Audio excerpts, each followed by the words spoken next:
Welcome back to Studio F, where on Fast Times Willy B, we'll be reviewing Winnie-the-Pooh, Blood and Honey 2. Gentlemen, let's broaden our minds. Russell!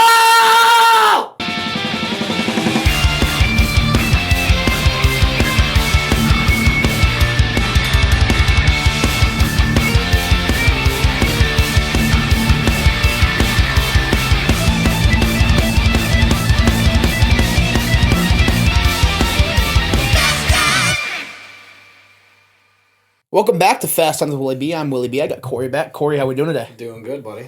Doing great. Got the honor to watch this one with me, as today we'll be reviewing Winnie-the-Pooh, Blood and Honey 2. The honor is all mine. We actually got to see the first one a year ago, back in February of 2023, together. Wow, yeah, we did. With a group of friends. This time it was just me, you, and Chris, but nonetheless, still a fun watch experience. Professional stoner, Chris. Yeah. But, yeah, second installment, and now we're finding out this is just the beginning of this. Oh, this is only the beginning. The childhood monster universe, basically. What is it called? The childhood nightmare or something like that? I think it's just called the Poohverse, I think. That's what it's leading up to, is the Poohniverse movie. The Poohniverse, that's what it is. Which is supposed to be its Avengers Assemble, the Monsters Assemble. Do they have a name for it? Kind of like the Universal Monster Pictures or I whatever? think it's like Childhood Nightmare or something. I can't remember the exact name of it, but it's happening. It's happening for real. Here's what I've kind of been wondering, just to take a little sidebar here.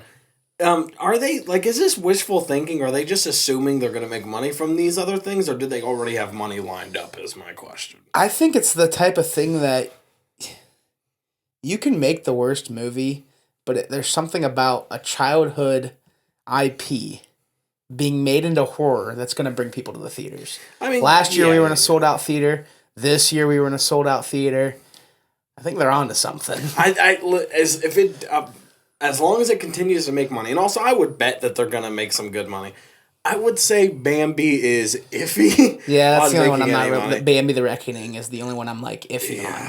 But, the rest, I think, this film started with a little interview with Reese Waterfield, who is our director and writer, and then the producer and the star, Scott Chambers, talking about this universe they're building. I know Scott Chambers is taking the director's chair in the Bambi movie, I believe. Yeah, I think so. But they were talking about, the Pinocchio movie. No, because they got somebody else, the blonde hair guy. Oh, yeah, he's doing the... He's doing Peter Pan, I think. Okay. Well, he's doing one of them.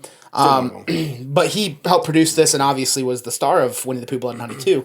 But, they've basically confirmed in this interview and gave kind of insight into what to expect from these movies. And they, they confirmed Bambi the Reckoning, Pinocchio Unstrung, Peter Pan, Neverland, something playing onto the word Neverland. But the craziest part is that they alluded to there's more projects that they haven't said anything about. Yeah, that there's more projects, and then this all leads to the Poohniverse, which is called Poohniverse Monsters Assemble. Oh, they should have called it Into the Poohniverse. And they were missing out. And they already mentioned some of the characters they're doing there. Obviously our characters in Winnie-the-Pooh, Blood and Honey 2 will be back, but they alluded to the Mad Hatter. They alluded to all of the characters we're going to see in these feature films: Pinocchio, Bambi, all of those. Alice in Wonderland's interesting. Yeah. That could easily be. So they alluded to a lot, and then they even said they've even confirmed Blood and Honey 3. Yeah, they did. Saying that Rue and Bunny are in the works. So. Oh yeah. That's right. I'm kind of thinking that they're. It sounded like from what they were saying that Bunny and Winnie the Pooh and the Alice in Wonderland bunny will be like the same bunny. It kind of sounded by the way they were talking about it. Maybe, but we've got a lot coming our way, it looks like. We've got time. Time to buckle up. But I will be seated for every single one, too. Oh, for sure. This is so weird. As I mentioned, directed by Reese Waterfield. Scott Chambers, our main star. A lot of not really... I mean, Scott Chambers isn't even that recognizable of a name. I mean, if I didn't get that interview, I wouldn't have had any... knowledge of him before this film. Yeah. That interview was my first knowledge of him. But I don't think the cast was awful by means. I mean, you got Tallulah Evans, you got Ryan Oliva played Winnie-the-Pooh, and then some solid voice acting. Marcus Massey as the owl, And Tigger, played by Louis Santer, I believe his name was. Okay. They did some solid voice acting. Louis Santer, I think so. Yeah. Definitely drawing some inspiration from Robert Englund, it feels like. Yeah. Big time. Are you kidding me? But yeah, a lot of very small names in this film, but let's kick it off with the good. Mm-hmm. Unlike the first movie, there's some good to talk about with this film. Yes, there is. We'll start with the opening. We both loved the animated opening. I thought we got that in the first film. Great, yeah. We got that in the first film. Was there animated? Yeah, but it was extended this time, and it was really good. It kind of is like really good. You're flipping through the pages of a Winnie-the-Pooh book almost. Yeah, and it's like deteriorating too. That book. Yeah, you're getting the drawings and it's colorful. Yeah, and it was cool. It's a cool way to set up a movie about Winnie-the-Pooh using almost what looks like a Winnie-the-Pooh book. Yeah, it almost kind of reminded me of Shrek, like how it always opens with the fairy tale book kind of thing. And we also get another at some random point we get animation again in the middle of the movie. Yeah. But like I wasn't mad about it because it was like Lisa Frankenstein. Everybody knows I am not a fan, but I loved the animated beginning to that. Yeah. I actually thought that was awesome. For sure. A really done animated sequence like that can be really great, but that can also go really bad. So well done to whoever did that. We also got animation in the credits showing sneak peeks to Bambi, Pooh, Peter Pan. That's right. So I would like to see, honestly, some other projects be done in like kind of that animated style. Mm-hmm. I'd watch a hour-long Spider-Man, whatever, or whatever, just something cool. I don't know. Yeah. But no, the opening animation was great. Mm-hmm. I thought the practical effects were good. We'll get into the special effects later, but whenever things were done practically, whenever things were done by hand, I thought they were done. I thought the monsters looked a lot better this time. Sure, absolutely they did. So that's, plays into the practical makeup and stuff like that as well. I thought Winnie-the-Pooh was more menacing. Tigger, the owl, I thought they were all really well done. I really like the owl. The owl's my favorite look. Yeah. Kind of gives off Jeepers Creepers vibes, in my opinion. See, that's what I think they were basing each character off somebody because Piglet was kind of what was Piglet, right? Because Piglet got killed in the first one, but almost there felt was a like pig in this one too. Yeah, Piglet. That is Piglet, but it's kind of a reboot, so I guess it doesn't matter. Well, they never really die. That's true. Well, and Piglet, he gave me like Texas Chainsaw Massacre Leatherface vibes. And then I got Jeepers Creepers from the owl. And then Tigger was Freddy Krueger. Freddy Krueger, yeah. And then Winnie-the-Pooh's just the ringleader, I feel like. Yeah. Kind of like Jason maybe. Like he just... Whoever. The big brute. Yeah, whoever. Yeah, he's strong. We see that in this film.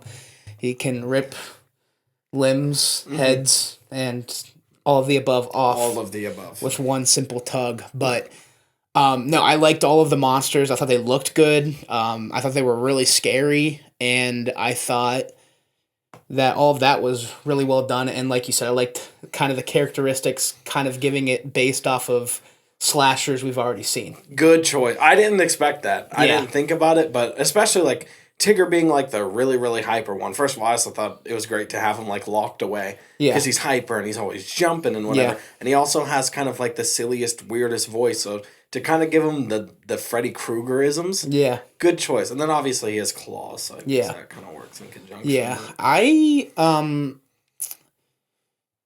If that wasn't what they were going for, that was really good dumb luck.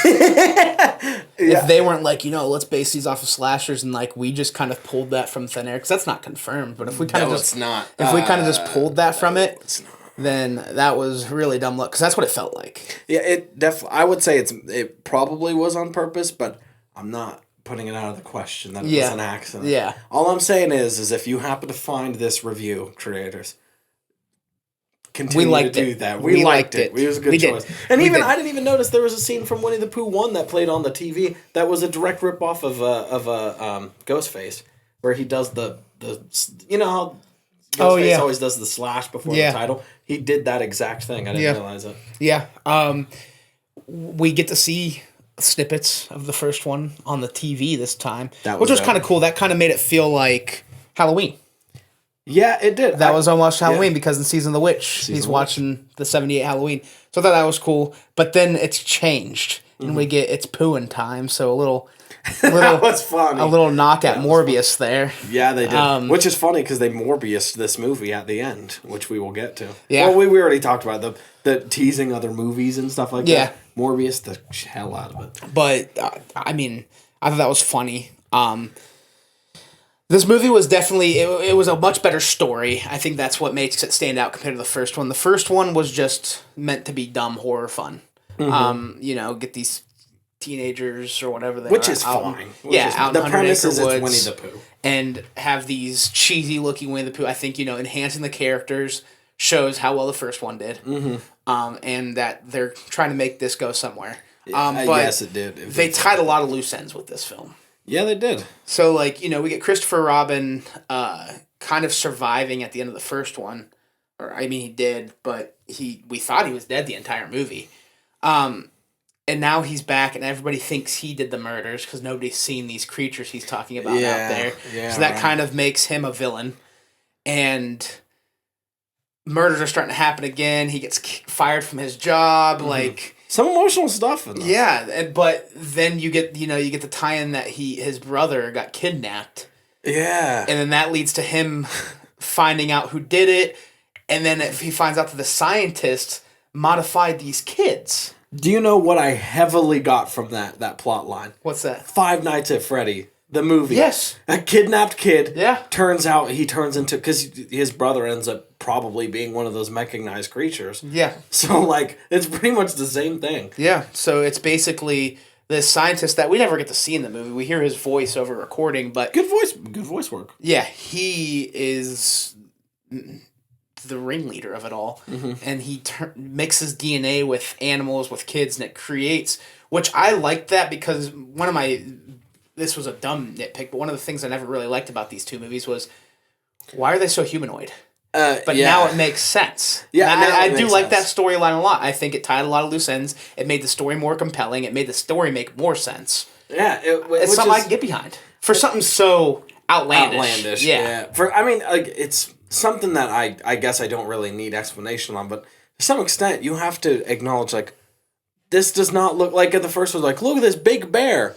That is not a bear. Yeah. That doesn't even resemble a bear. Which we get a crawl scene in this film. We get Tigger kind of crawling at moments. We get Owl flying. So, it's these humanoid creatures. And finding out that the scientist made them makes it make a lot more sense. Grounded, I guess you could say. Yeah. It gives them a reason why they're not an actual killer owl. And also, it's an owl humanoid. The only thing I was disappointed in two things. You know what? We'll get to it later. But yeah, in general, I like that, again, that they all had different abilities and things like that. And you're right, it gave it some tangibility, making it from the kids. Also, that scene where he's talking to that old guy who kidnapped his brother. Yeah.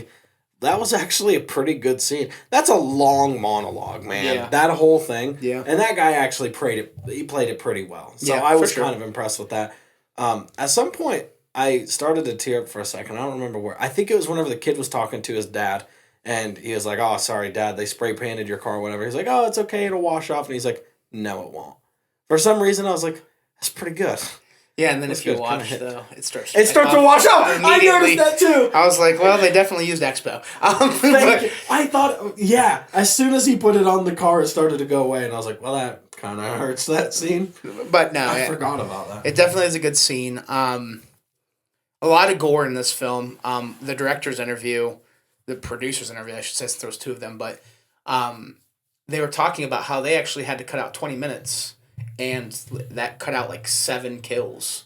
What's in that 20 minutes? Well, they said we're going to get that. We're going to get the director's DVD. Cut. Yeah, so I'm going to get it on DVD, I think. I'm 100% getting this. I'm going to get the whole universe. But, no, it's crazy that you get, we see them go through an entire rave. Just that was cool. Blowing through these kids. Not kids, but they're probably college age. Yeah, young college kids. Yeah, college kids. Yeah. Probably similar in our age, probably mid-20s, I had to guess. Yeah. Because he's already a nurse or whatever. Yeah, he got out of medical school, so they're probably mid to upper 20s. But probably. They're having this local party, and when Pooh and Tigger blow through this rave, that substantially raises the kill count in this film. And also it gives purpose, too, when you think about it. It's why...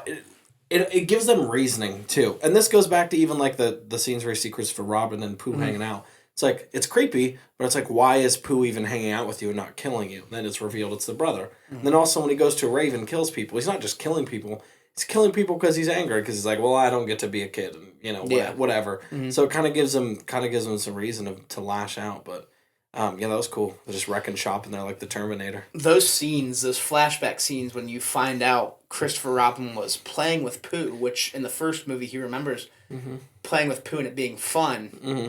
And they explain how he blacked out the things Pooh was doing because he had his brother back. Yeah. When they showed these clips of him playing with Pooh, and Pooh's like eating animals. Yeah. But he kind of blocked that out as a kid because he's like, my brother's back. He's just hanging out with his brother. That's what I mean. Like, the connection was pretty good. It was a wild twist, but it makes sense. Which is weird because I always saw Winnie-the-Pooh as like an old man. You know? Yeah. Because he has an old man's voice. We get Oh Bother. Oh, yeah. Right at the end, too. Yeah. I liked seeing that. Yeah, that was... I feel like there's another movie I'm thinking of that does that, where you don't hear a character say anything until the end when they're about to get killed. They say like one word. I think Halloween 2. Die. Oh yeah, that might have been it. But I think that was it. Pretty bad. Yeah, I liked Oh Bother. I liked Oh Bother better. Yeah. Tigger, going back to his character, I did like the line when they're checking out the hut that they're all staying in the tree, and the one cop goes, "Cool set too. I think I'm gonna bounce."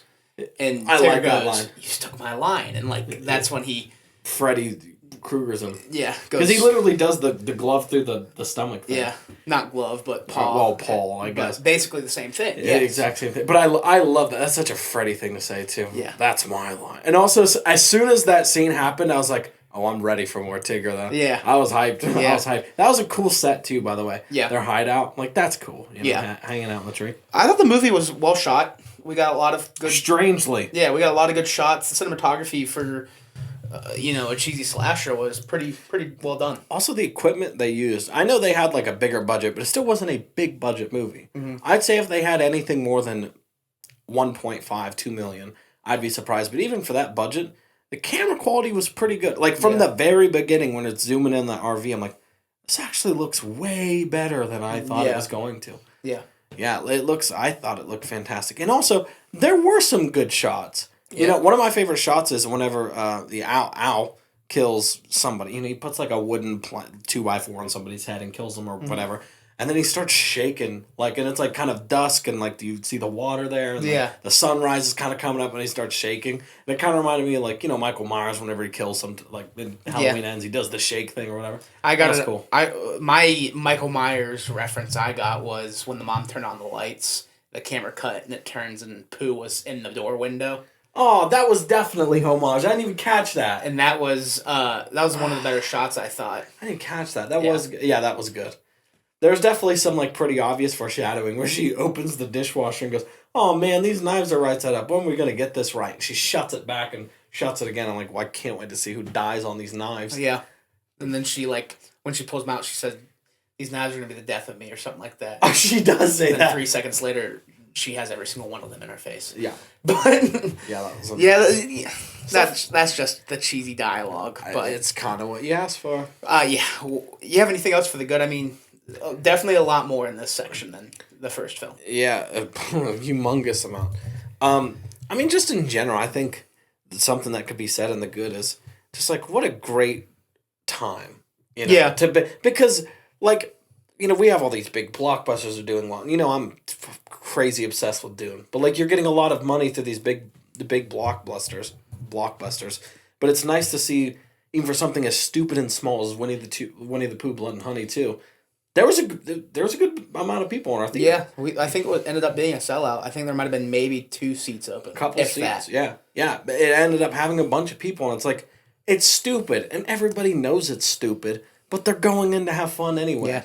Yeah. Just small budget things that are doing well. I've always just said this. I'm like, I don't care what it is. Just give me something different. I'll at least give you props for it being different. I don't like Lisa Frankenstein, but it's different. Yeah, I loved Lisa Frankenstein. You did.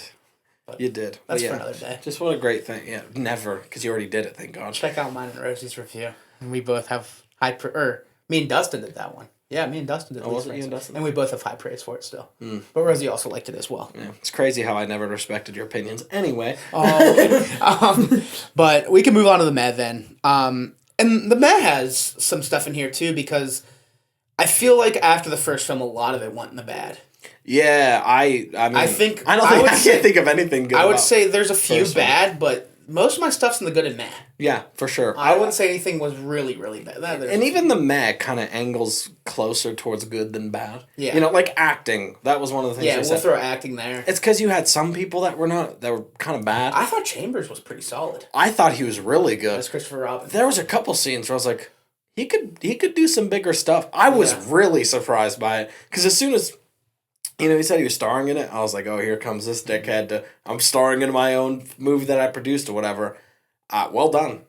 You proved me wrong. Pretty good. The 5 names we mentioned at the beginning, I think all did well. And that would be our characters, Christopher Robin and his best friend Lexi. Mm-hmm. And then the 3 voice acting for the monsters. I thought those were all well done. I thought the little girl did good too. Yeah, Bonnie was good. But a lot of what puts us in the mech comes from the supporting characters. The friends that are throwing the rave.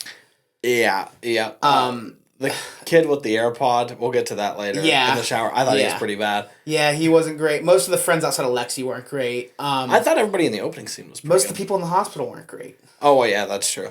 And... Yeah. And I was going to rag on somebody and I went, I don't think the dad was bad, but the mom had moments for me. Yeah, the dad was definitely the better one. Yeah. And like I said, I think that everybody in the opening, you know, those girls, I think all of them did pretty solid jobs. Yeah, but this is a throw on the mat because there's some praise to be said about some of them, mostly our leads. Yeah. But there is some lackluster performances in the supporting roles. Sure, absolutely. So I'd throw acting here, but it also has a little bit to play on the dialogue. I'd put dialogue in the mat. Some of the dialogue's hit or miss too. Mm-hmm. And I think a lot of it, again, is the rave stuff. Is usually when it involves more than 2 of the kids in the film, like the mid-20 kids. Usually when it involves more than 2 of them, the dialogue gets pretty rough. Let's just say when they weren't getting killed, the rave scene wasn't too fun. No. And then when they're checking out the location, too. Yeah. Dialogue there was a little rough. Yeah, it was very on the nose to be like, oh, if you're not coming, he can't come or whatever. As if he's not right there. Yeah. And then him to come and be like, oh, I'm going to leave or whatever. And like some of the hunters. Oh, yeah. They had some boofy dialogue. Like, I'm going to kill these dumb bitches as soon as I find them because they did to my daughter or whatever. Yeah, they're just playing like the stereotypical hillbillies in Great Britain. Like, that felt odd, didn't it? Yeah. Because I guess I never pictured British people ever being country. No. Someone out there I'm going to get this bitch. I'm like, that's all right. I'm like, there's something about a southern Great Britain mix accent that I was like... Yeah. Like they were born in Texas but moved to England. Oh God, yeah, some of that was kind of weird. Yeah, and even like I'm here for the cheesy stuff all day, but like it got to a point where like Tigger was literally just doing Scary Terry from Rick and Morty because he was just like, you better slow down, bitch. Get back here, bitch. I'm gonna come get you, bitch. Watch your crawling, and her eyes are cut out. Yeah, they went straight for Nightmare on Elm Street 2, Freddy. Yeah. With that for sure. Which I'm not against. But also is like there's some bad shit in that movie. Yeah. You know. What fun, man. Yeah. Yeah, I mean continuing with the meh, I mean, like we said, the dialogue, the acting could probably throw here. You could probably throw the sound here. The sound wasn't always at its best. Hit or miss. There was a couple scenes where I was like, I'm so cognitive of it all the time. But like, man, there are some times where some really intense stuff is happening. I'm like, dialogue is too quiet or too loud. Yeah. Or most of the time, though, the problem was that the music was too quiet. Mm-hmm. Whether, dialogue was too quiet or too loud, the sound just in general was just too quiet. Yeah. Which, it's a low budget film. I'm not going to complain that much. Mm-hmm. But it definitely took me out a time or two where I was like, man, you kind of had some tension here that kind of went away with the sound mixing. Yeah. Which was kind of a shame. I thought the music was okay. It had good moments, and there were bad moments. I mean, our buddy Chris, he praised the last song, and it was a good song. It felt a little out of place, though. Yes, it did. I'm not discrediting that it wasn't a good song. No. It just felt a little out of place. It was definitely weird. Because that's when I went, oh, it's ending. Okay. Okay. And then it was straight to credits. At least they did the thing where they cut it off with somebody speaking dialogue and then it cuts to a post-credits. Yeah. And also, let's keep with that trend. Get the really solid main credits out of the way. Post-credits, than everybody else. Yeah. I don't think that's discrediting anyone. Nobody wants to sit there. Yeah. Just saying. That's fair. But outside of that, I don't really have much more to add in the meh, unless you do. I mean, yeah, really not a lot. I would say there's some, like, storytelling beats that are kind of meh. Like, the therapy thing was, like, it was good because it did lead to something, but it also felt, like, abruptly dropped. Yeah. Him going to therapy, just kind of never talked about again. There was, like, some weird... I mean, I guess the last time we see it, the rest of the movie ends up being that same night, though. Yeah. So I guess... That's true. I guess it kind of makes sense. That makes sense. The thing that bothered me the most, though, I think, was the two cops that were kind of on beat patrol or whatever. We would just cut back to them, like, randomly. Yeah. And I was like, I would like this to make, kind of be put in some better areas, I guess. Yeah. But really, those are minor complaints. And I say they're meh because they're not bad. Yeah. It's like they could have been put in better places. But as far as, things go, pretty okay. Yeah. We'll move on to the bad, then. The bad really is just nitpicky stuff. I don't think anything was technically... the only technical thing I have in the bad is the special effects. When they try to get computerized with it. And that was mostly when we would see a limb being torn off. The blood was very computerized and you could blatantly tell. Yeah. Yeah, I definitely have some nitpicky stuff. There's definitely some CGI stuff. The flying stuff with the owl, they were sparse with it, which was good. Yeah. But when it was on screen, it was mostly bad. There was a few times, though, where they, this is something I forgot to say in the good, where they actually obscured Al in the background. Yeah. Which was, and then he'd fly and it'd be out of focus, which was a good idea. Yeah. But you're right, anytime that wasn't CGI, or anytime there was CGI was... Yeah, because they even CGI'd the one dad and son that were bird watching. When the dad gets taken away and he's getting chopped into pieces and tossed into the river, the limbs are CGI. I was going to say, the limbs looked like butthole. They were horrible. And also, even the because I think they did get a practical leg and head to drop in the water for a second. Yeah.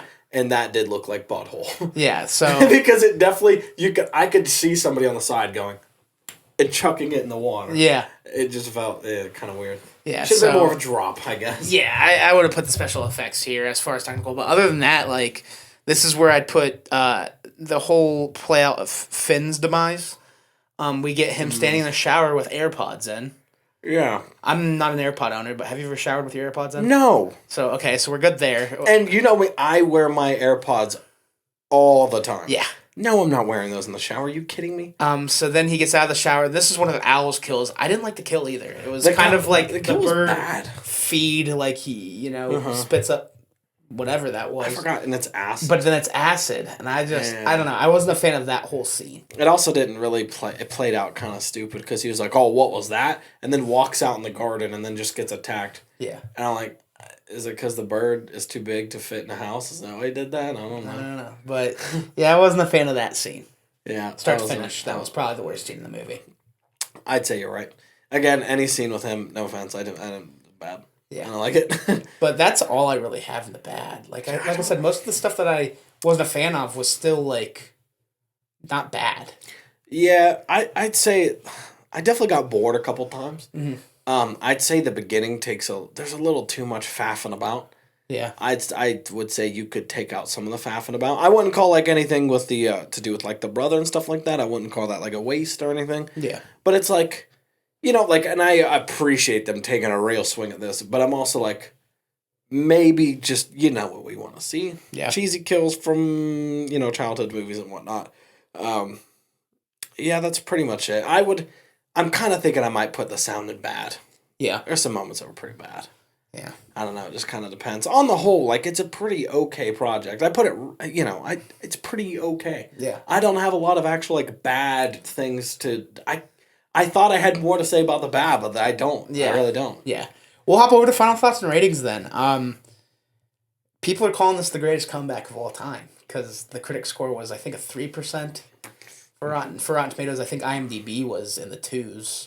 Might be. For the first film. The second film, the IMDb score didn't jump much. I think it's 4.9 out of 5. Mm-hmm. But we've got, after 6 reviews, we've gotten 100%, and the audience score is a lot higher too. So the fans are enjoying this. The critics are liking it thus far. We enjoyed it. Mm-hmm. I'd say it's a good comeback. I'd say so too. What do you got to leave off this film, and what are you giving it out of 10? In general, I would agree with it. It's just what a major step over that first one. Yeah. Like, I honestly can't express. I mean, it's a to the moon difference. That's it's how you insane. Take success from the first one and enhance. And also retooling it into a requel, like a reboot sequel kind of situation. Mm-hmm. Genius. Didn't see that coming. Like I was really taken aback a few times. I'm like, they thought about this in a few places, and I was really appreciative of that. Like on the whole, it's still somewhat cheap filmmaking, and as the money continues to rein in, they might, the budget gets bigger, as long as they don't go, well, it gets bigger, we can do more insane kills and get these, we do want to see more insane kills, obviously, but, don't buy the most expensive contraptions to, whatever. Like some better sound, some better editing, maybe here and there and whatnot. Like this has a chance to be like something pretty cool. Yeah. In general. So, all in all, I'm going to give it right down the middle, a 5. Mm-hmm. A 5 can be a bad thing, a good a 5 can actually mean a lot of different things for me. But in general, for me, it's a good 5. I might move it up to, I'm going to move it to a 6, actually. I'm going to give it a 6, Will. Okay. I'm going to give it a 6 out of 10. It's all in the video they just watched. I was impressed. Yeah. Honestly. Yeah. I'm in the same boat for score. I'm probably gonna land. It's tough. I'm between a 6.5 and a 7. Like, there were flaws. That's why I'm thinking 6.5. But there was a lot of entertainment value, and that's why I leaned 7. I'm just gonna go out and say 7. yeah. I'm gonna go 7. I think I had a good enough time with this for it to warrant a 7 out of 10. While it still had some objectively good, storytelling, tying the loose ends with the first one. Mm-hmm. Effects, like I loved the design of the characters in this one a lot more. Mm-hmm. It was a huge step up. Yep. Huge step up. I think I gave the first one a 3. Yeah, the first one I gave a 2, I think. Yeah, so definitely... It could get a 1, honestly. I mean, they're climbing up the ladder. Yeah, absolutely. Somehow, I was putting it in my Letterboxd ranking of new releases I've watched this year, and it's in the top echelon. It's in the top half of movies we've seen this year. It hasn't been... doesn't say a lot. Yeah, but it kind of does, though. Because you don't like Lisa Frankenstein, so like... Lisa Frankenstein, Mean Girls. I'm like thinking of like my top 5 right now, and it's probably Dune, Late Night with the Devil. Mm-hmm. I need to see that. Lisa Frankenstein, Jesus. The Beekeeper. I love The Beekeeper. I did. I mean, those might be the only 4 I've given an 8 out of 10 or higher than. Yeah, I haven't given. I think it's been a little bit of a slow start. I think I only have like 4 movies above a 7 out of 10. Yeah. Like 7 and up. Yeah. Because like Night Swim, this was much more enjoyable than Night Swim. Oh, for sure. A much better time. And I was like, Imaginary. Yeah. I didn't see it because you told me it was awful. Yeah. Yeah, I American didn't. Society of the Magical Negroes, like all of these that we... American Society for Magical Negroes, I was hyped for that. That movie kind of blows. It doesn't completely blow, but... I know you hated Driveway Dolls, but this one might be on par with Driveway Dolls for me and ISS. I did not like Driveway I think I like Bob Marley a little more. I don't know, this might be on par for Bob Marley, too. Oh, really? I think this one has a lot of entertainment value. Bob Marley has a lot of dry periods. I never lost it with Bob Marley. Bob Marley is a good movie, but I think it does have a little bit of... It is carried a little bit by the soundtrack. Okay, sure. Yeah, I can respect that. But yeah, it's in the better echelon, the top half echelon of the movies I watched this year. It's...